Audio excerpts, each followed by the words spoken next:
KPM.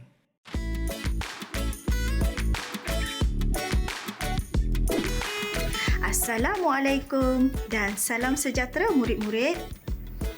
Apa khabar semua? Hai, saya Cikgu Minat. Bertemu kita sekali lagi dalam sesi pembelajaran mata pelajaran biologi.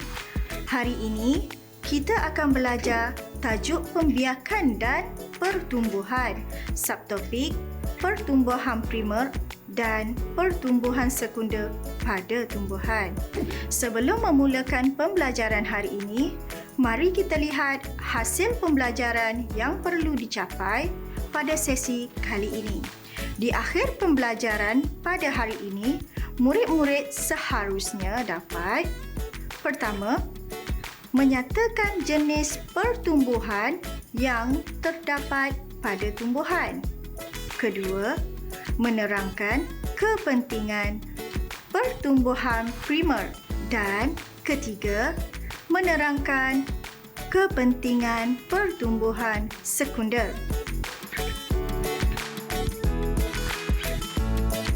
Mari kita mulakan dengan pertumbuhan primer.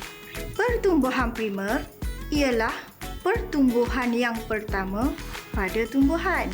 Pertumbuhan primer berlaku pada semua tumbuhan sama ada tumbuhan monocotyledon, tumbuhan dicotyledon, tumbuhan herba dan tumbuhan berkayu.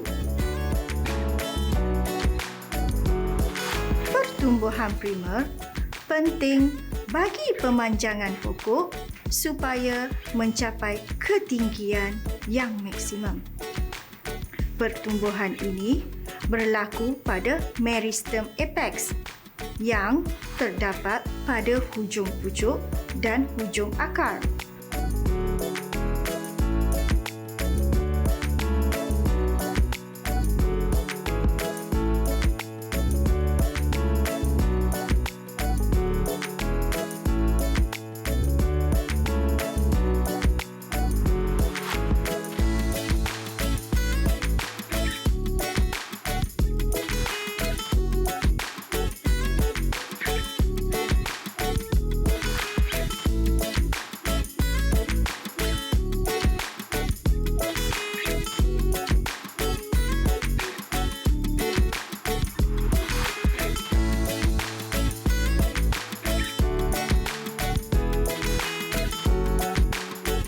Hujung pucuk dan akar tumbuhan dibahagikan kepada 3 zon.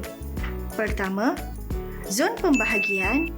Kedua, zon pemanjangan. Dan zon ketiga, zon pembezaan.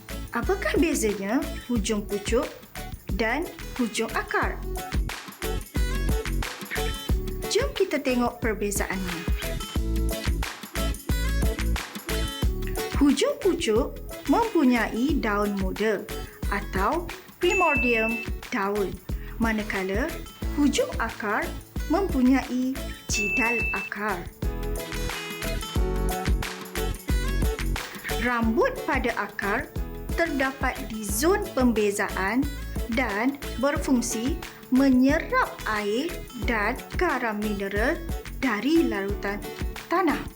Xylem primer yang dibentuk semasa pertumbuhan primer berfungsi mengangkut air dari akar ke daun. Manakala flower primer berfungsi untuk mengangkut hasil fotosintesis daripada daun ke bahagian tumbuhan yang lain. Baiklah, sekarang kita teruskan dengan pertumbuhan sekunder. Pertumbuhan sekunder hanya berlaku pada tumbuhan dicotyledon yang berkayu. Pertumbuhan ini berlaku pada meristem sisi yang terdiri daripada cambium vascular dan cambium gabus. Cambium vaskular akan membentuk tisu vaskular baru iaitu xylem dan phloem. Cambium gabus yang terletak di bawah lapisan epidermis batang akan membentuk gabus. Mari kita bincangkan pertumbuhan sekunder yang berlaku pada batang dan juga akar. Baiklah, kita akan mulakan dengan pertumbuhan sekunder pada batang dahulu. Cambium vascular ialah lapisan sel yang berupaya membahagi. Sel-sel ini terletak di antara tisu xilem dan tisu phloem. Sel-sel baharu yang dihasilkan pada bahagian dalam akibat pembahagian sel cambium akan membentuk xilem baharu, manakala sel-sel yang dihasilkan di bahagian luar membentuk phloem. Tisu xilem baharu yang dibentuk akan menjadi xilem sekunder, manakala tisu phloem baharu akan menjadi phloem sekunder.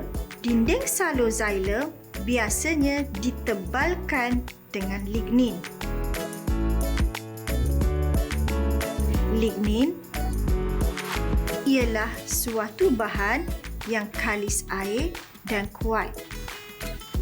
Xilem dengan penebalan lignin akan memberi sokongan mekanikal kepada tumbuhan. Apabila tumbuhan mengalami pertumbuhan sekunder, xilem primer akan ditolak ke tengah batang, manakala phloem primer akan ditolak ke epidermis batang. Akibatnya, tisu-tisu xilem dimampatkan. Lilitan batang bertambah menyebabkan epidermis batang meregang dan retak. Tisu gabus dihasilkan oleh cambium gabus berfungsi melindungi batang daripada serangan serangga dan bakteria apabila epidermis merekah. Tumbuhan di kawasan beriklim sejuk yang mempunyai 4 musim mengalami kadar pertumbuhan yang tidak seragam. Kadar pertumbuhan pada musim bunga lebih tinggi daripada yang berlaku pada musim panas dan musim luruh. Hal ini kerana keadaan adalah lembap dan sel cambium mula membahagi. Maka, salur xilem yang dibentuk adalah besar dan berdinding nipis supaya dapat mengangkut kuantiti air yang lebih banyak dari akar ke daun untuk fotosintesis. Tambahan pula, kadar fotosintesis adalah tinggi disebabkan keamatan cahaya yang tinggi. Pada musim panas yang kurang kelembapannya, walaupun keamatan cahaya tinggi, saiz sel yang terbentuk adalah lebih kecil. Begitu juga dengan musim luruh, keamatan cahaya berkurang, maka salur xilem sekunder yang dibentuk adalah kecil dan berdinding tebal. Pada musim sejuk, kadar pertumbuhan pada kebanyakan pokok adalah rendah. Akibat kadar pertumbuhan yang berbeza, tumbuhan tersebut mempunyai gelang tahunan yang terdiri daripada gelang cerah dan gelang gelap. Gelang cerah terdiri daripada xilem besar dibentuk pada musim bunga, manakala gelang gelap yang terdiri daripada xilem kecil dibentuk pada musim sejuk. Kambium vaskular menjadi dorman pada musim salji. Gelang tahunan membolehkan kita mengira usia sebatang pokok, yang mana setiap gelang gelap mewakili 1 tahun dalam usia pokok. Tadi kita dah belajar tentang pertumbuhan sekunder pada batang. Seterusnya, kita akan belajar tentang pertumbuhan sekunder pada akar. Akar tumbuhan mengalami pertumbuhan sekunder. Proses pertumbuhan sekunder pada akar adalah sama dengan batang dicotyledon. Kambium vaskular yang terletak di antara tisu xilem dan tisu phloem primer membahagi untuk membentuk tisu sekunder di sebelah dalam dan tisu phloem sekunder di sebelah luar. Akibat pertumbuhan sekunder, tisu-tisu primer dimampatkan. Kambium gabus yang terletak di bawah epidermis akan menghasilkan gabus yang berfungsi memberikan perlindungan kepada tisu akar. Seterusnya, mari kita belajar pertumbuhan sekunder pada tisu monocotyledon. Lazimnya, tumbuhan monocotyledon dan tumbuhan herba yang merupakan tumbuhan semusim tidak mengalami pertumbuhan sekunder.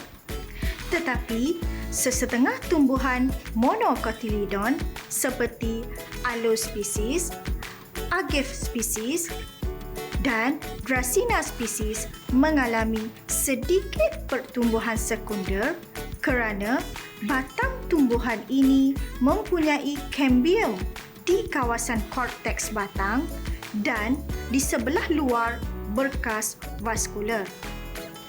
Kambium ini berupaya membahagi membentuk berkas vaskular sekunder dan parenkima sekunder. Baiklah, sekarang kita akan bandingkan tumbuhan yang mengalami pertumbuhan sekunder dengan tumbuhan yang tidak mengalami pertumbuhan sekunder.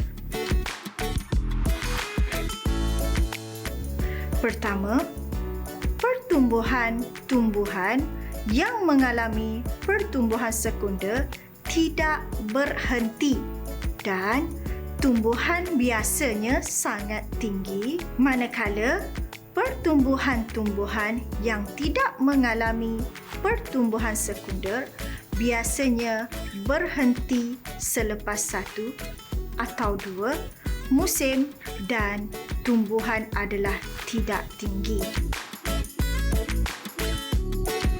Kedua, tumbuhan yang mengalami pertumbuhan sekunder mempunyai meristem sisi atau kambium, manakala tumbuhan yang tidak mengalami pertumbuhan sekunder tidak mempunyai meristem sisi atau kambium. Ketiga,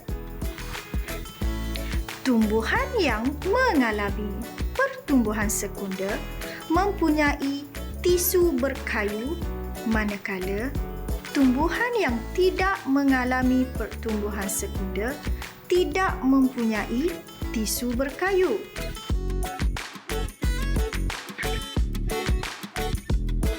Keempat, sesetengah tumbuhan yang mengalami pertumbuhan sekunder mempunyai kambium gabus, manakala tumbuhan yang tidak mengalami pertumbuhan sekunder tidak mempunyai kambium gabus. Kelima, tumbuhan yang mengalami pertumbuhan sekunder boleh hidup bertahun-tahun, manakala tumbuhan yang tidak tidak mengalami pertumbuhan sekunder hanya hidup semusim atau 2 musim sahaja. Dan yang terakhir, tumbuhan yang mengalami pertumbuhan sekunder berlaku sepanjang hayat, manakala tumbuhan yang tidak mengalami pertumbuhan sekunder hanya berlaku semasa tumbuhan hidup.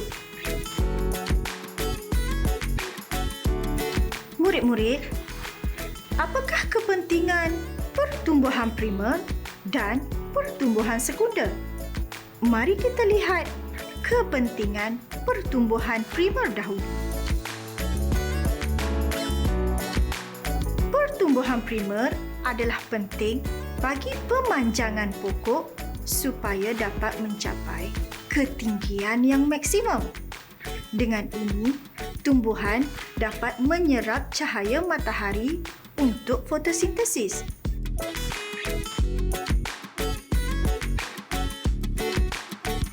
Xylem primer yang dibentuk semasa pertumbuhan primer berfungsi mengangkut air dari akar ke daun, manakala flower primer berfungsi mengangkut hasil fotosintesis dari daun ke bahagian lain tumbuhan.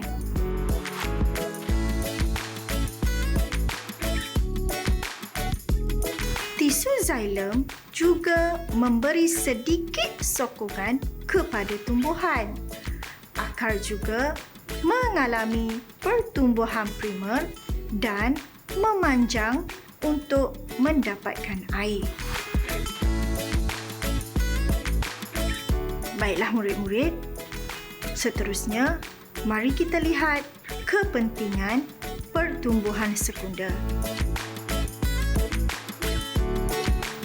Pertumbuhan sekunder berfungsi untuk menambah sokongan dan pengangkutan pada tumbuhan. Apabila tumbuhan meninggi, lilitan batang dan akar perlu ditambah agar tumbuhan itu mendapat sokongan mekanikal yang sempurna. Pertambahan lilitan dicapai melalui pertumbuhan sekunder.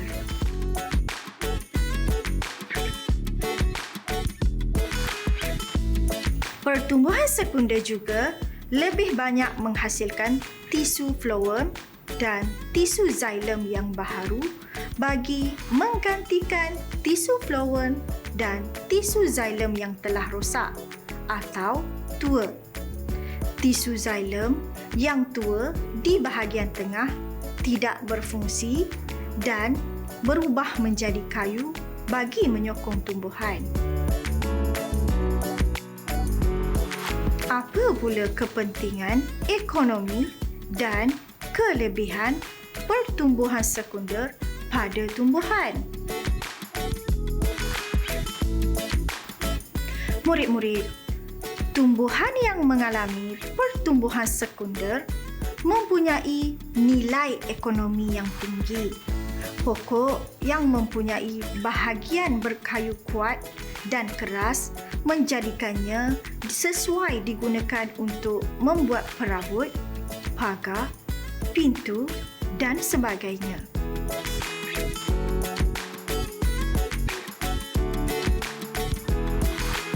Tumbuhan yang mengalami pertumbuhan sekunder mempunyai tempoh hayat yang panjang. Hal ini menambah peluang tumbuhan menghasilkan biji benih bagi tujuan menambah anak dan mengekalkan spesies pokok.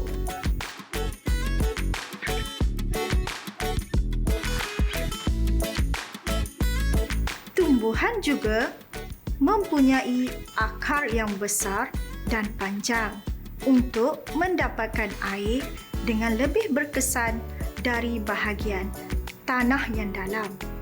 Hal ini akan meningkatkan kemandirian tumbuhan semasa musim kemarau.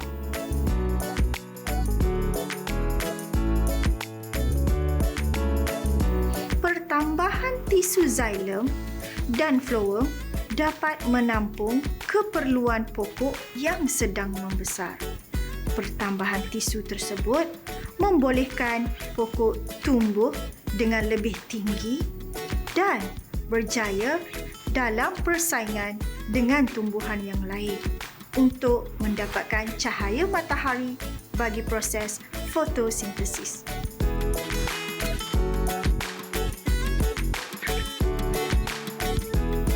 Kehadiran tisu berkayu dapat menyokong tumbuhan yang semakin membesar.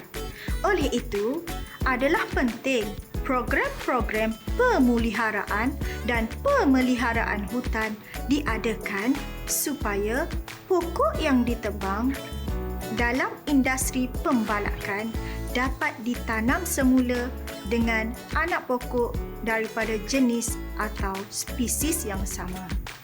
Program ini akan menjamin bekalan kayu balak untuk kegunaan masa hadapan. Sebelum mengakhiri sesi pembelajaran kita hari ini, cikgu ada beberapa soalan untuk menguji kefahaman murid-murid tentang topik ini. Mari kita jawab beberapa soalan ulang kaji. Rajah berikut menunjukkan 3 zon pertumbuhan P, Q dan R pada akar tumbuhan. Apakah yang diwakili oleh P, Q dan R?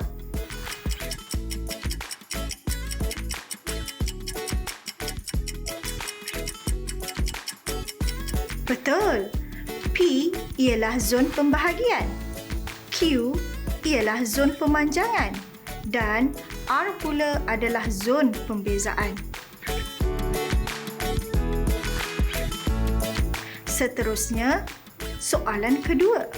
Berdasarkan rajah berikut, yang manakah phloem primer, phloem sekunder, xylem primer dan xylem sekunder?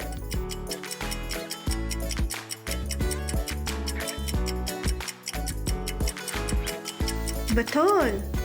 Kawasan 1 adalah phloem primer, kawasan 2 adalah phloem sekunder, kawasan 3 adalah xylem sekunder dan kawasan 4 adalah xylem primer. Soalan ketiga. Bagaimanakah caranya mengira usia sebatang pokok? Ya, betul. Dengan mengira gelang gelap pada batang pokok tersebut. Mari kita teruskan dengan soalan keempat. Namakan 2 jenis pertumbuhan yang terdapat pada tumbuhan. Ya, tepat sekali. Pertumbuhan primer dan pertumbuhan sekunder. Soalan kelima adalah soalan objektif. Pertumbuhan sekunder pada tumbuhan adalah hasil aktiviti pembahagian sel di A. Meristem apex, B. Cambium vascular, C. Sel phloem dan D. Sel xylem. Bagus! Jawapannya ialah A. Meristem apex hanya berlakunya pertumbuhan primer. Soalan keenam, antara pertumbuhan primer dan pertumbuhan sekunder, yang manakah memberi sokongan tambahan kepada tumbuhan? Betul, pertumbuhan sekunder ini adalah kerana tisu xylem yang tua di bahagian tengah tidak berfungsi lagi dan berubah menjadi kayu bagi menyokong tumbuhan. Soalan ketujuh. Antara tumbuhan berikut, yang manakah hanya mengalami pertumbuhan primer? A. Pokok paya bakau, B. Pokok kayu balak, C. Pokok lidah buaya dan D. Pokok setawar. Tepat sekali. Jawapannya adalah D. Pokok setawar. Baiklah murid-murid, Terima kasih murid-murid di atas tumpuan dan perhatian yang diberikan kepada pembelajaran kita pada hari ini. Hingga berjumpa lagi di sesi pembelajaran akan datang. Sekian, terima kasih. Bye.